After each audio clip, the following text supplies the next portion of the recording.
Hi guys, this is Maria and Manos, and you're watching On the Couch with M&M. The show to help you build fun and profitable businesses.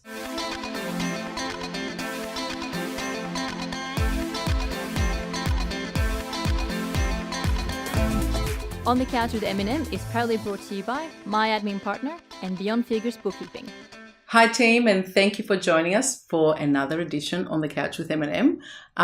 Today we are here discussing property management. For some people, a very favorite topic. For some others, a very challenging part of their business. So, we're really looking forward to covering this topic today, Manos, because we've been through all of those stages, haven't we? Yes, we have. Our first business, I think we got it to about 20 rentals, and we had zero experience. And with the challenges that came through with it, we didn't even know we could actually sell them. So the story is that we rang up a neighboring office and we said, we've got 20 files. We were able to build it to 20. Was it 20 or 25? I can't remember. You know the numbers. And we just said, can you come and pick them up? And I think the director was down there within 10 minutes. We didn't even know we could sell it. So that was our first experience with property management. Because we worked out, I said, for crying out loud, we're doing all this work. And I remember it like yesterday. I was back in 2004. So we are talking Years ago. Time ago. Yeah. Everyone said to us, you've got to start a rent roll. You've got to start a rent roll. And we didn't have much experience in the industry. Zero. Like Manos had probably zero. I think I just lost a denim suit that a few weeks before that. Yeah, and then obviously I was in the industry for a year and a half before working within another office in sales, and we were in our office within, for 6 months, 8 months. So, you have to understand we were relying totally on a property manager that we've recruited to and run our recruitment that department. strategy wasn't the best. No, it wasn't, yeah. So let's go back to it. So starting a rent roll is important in an agency. It really, really is. But you've got to do it for the right reasons, and you've got to understand all the pros and cons, because a lot of people go out there and say how great it is and how fantastic it is. But we've seen so many times in so many businesses that rent rolls are actually the cause of their dislike of the industry and of partnership breakups, and it's a real and burnout total for burnout. some of the directors. Yeah. Now we're going to demyth a whole bunch of stuff. There is no money in rent rolls, zero zip, until you get to a critical mass. And critical mass in different businesses is different. So unless you purchase a rent roll straight off, and hence why banks and accountants love people buying rent rolls, it is not a positive cash flow proposition. Most people will grow it organically. And I'll tell you right now, in the most average of marketplaces, most management fees are around the $100 to $120 per month per rental. So you need it has to be 120 now to look, cover. our statistics work out if it's not $120 in our marketplace, you're actually going backwards. There's actually no profit. Actually costing you to have the property on management. $120 a month. Yeah, $120 a month. Yeah. So just to cover the wages and the basic running expenses of a property management division in an existing office, you're going to need at least 50 properties just to break even, if not a little bit more. And then there's going to be a commitment from the director of time and effort to manage it and so forth. And sometimes you're not going to get the right person. In property management, the biggest challenge at the moment, especially here in Victoria, the average tenure of a property manager is 9 months. So selection of your property management team is absolutely critical, absolutely critical to the performance of your division, and more so to your own peace of mind. But let's go back to the numbers. Okay, so if we're talking about starting a rent roll, the first thing you need to do is work out, has your market got the capacity for you to establish a sizable rent roll? Now, people ask me, what size should my rent roll be? So I do know that if you're under 200 properties, it's very challenging, extremely challenging, not only to manage, but to actually make a profit out of it. So there's a key number there. Once you get to 300, there's some good profit in it. When we're talking about profit, there could be between $50,000 to $100,000 per year of revenue coming in. Now, some people say they're going to pay for the business expenses and all that. I've yet to see $300,000 as an absolute minimum in profit come out of a rent roll unless it's at least 600, 700, 800 properties. After expenses. After all expenses and so forth. So, you know, that's a real long burn unless you purchase. But we're not going to be talking about purchasing rent rolls until a little bit later. So number one, understanding that if you're going to make a commitment to rent roll, you need to make a commitment to the size of your rent roll. And it needs to be at 300 for you to have 2.5 people in your property management team to make a sizable profit of $50,000 to $100,000 and then to keep at that level. If you're in growth mode though, all that money is going to be used to grow the rental department. So you're going to be at a break. You want it to be at a break-even point until you get to the next level. So for a small office with not a huge territory and, you know, with a few salespeople and the expenses are, say, like our big street office expenses, you know, and with one property manager looking after 150, 180 properties, you reckon there's no profit in that if the principal is the BDM?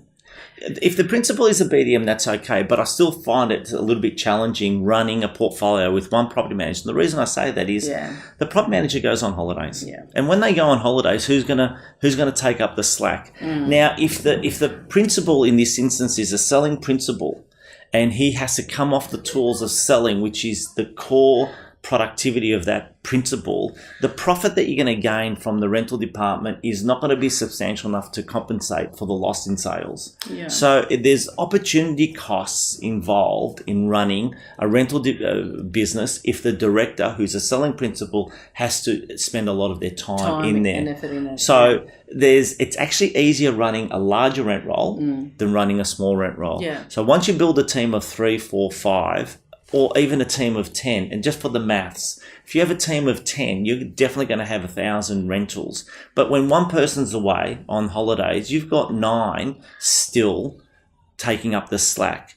When one of your team members leave, you've still got 90% of your business still intact. When you're at 2 people and one person leaves, you've lost 50% of your capacity of work. Not everyone wants 1,000 rentals. No, that's Not right. everyone wants 1,000 rentals in their business. Some people might want to have like 200, 250, and that's a good 100%. asset, and they manage it, and it, you know, it's a service to their clients as well. If they have a smaller office and they don't have a rent roll, then they have to refer that to an opposition agent. So 100%. There's ways that they can be profitable at that level, and that's by outsourcing. I think outsourcing in property management these days is massive.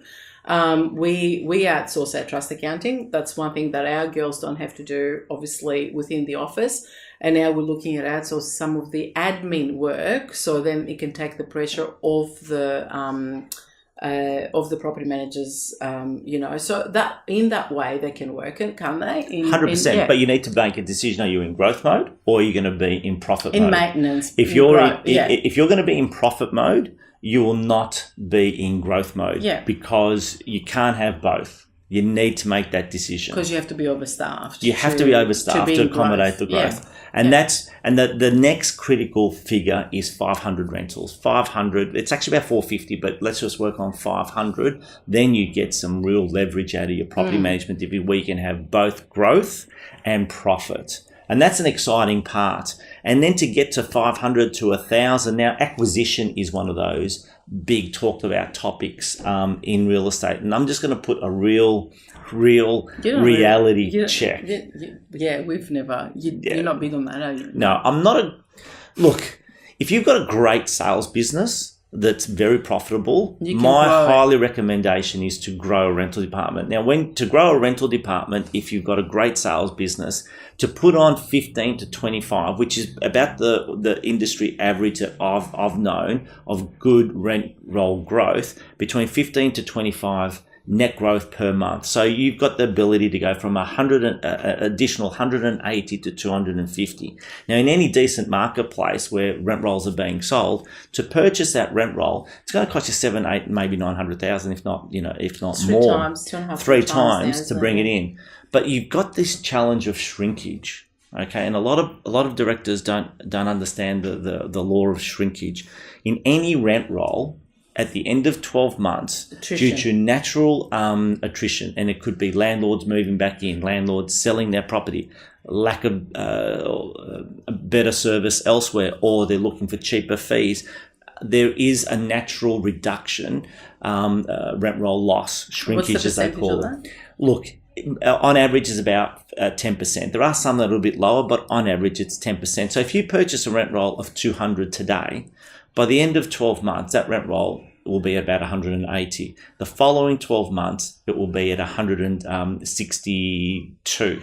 So it just diminishes, but the capital that you've expended to purchase that rent roll still remains the same unless you've really tipped in some profit. Yeah, but the idea is that you would purchase to get cash flow. 100% and profitability. Because obviously the interest that you're paying, compared to what the rent roll brings in, it's, you've got quite a bit of cash there for cash flow. And then obviously the idea is to keep building it. So if you're going to use 10%, you make sure you put, double that, 20% on, and so then you are in profit. That's right. You move forward. But also, reducing debt is one of those big things that we love to do, and reducing debt will require capital injection and after profits. It's after tax profits. So you've got to take that all into account. So when you do the maths, you've really got to understand where you're at. When either purchasing or building a rent roll, and we love rent roll growth. We just absolutely love it. But building it. Building it. So really the whole thing is, first of all, you've got to make a decision on the type of business you want. Is that right? Well, type of business you want based on your market, right? So that number one is your market. Does your market warrant a particular size rent roll? Could you obtain that? That's number one. Because there's no point even...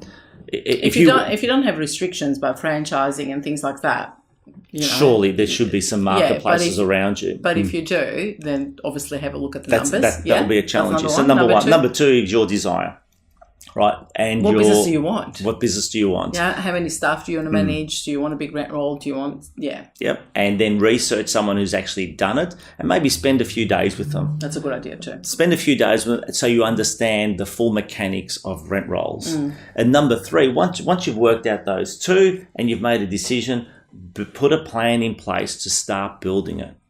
Building it. So that was our show today, Maria. Guys, thank you so much for joining us again. And as always, please leave your comments below and share it with a friend you think might benefit from it. Look forward to seeing you next week. Thanks for joining us. On the Couch with M&M is proudly brought to you by my admin partner, the specialist in real estate trust accounting, and Beyond Figures Bookkeeping, the professionals in real estate financial administration.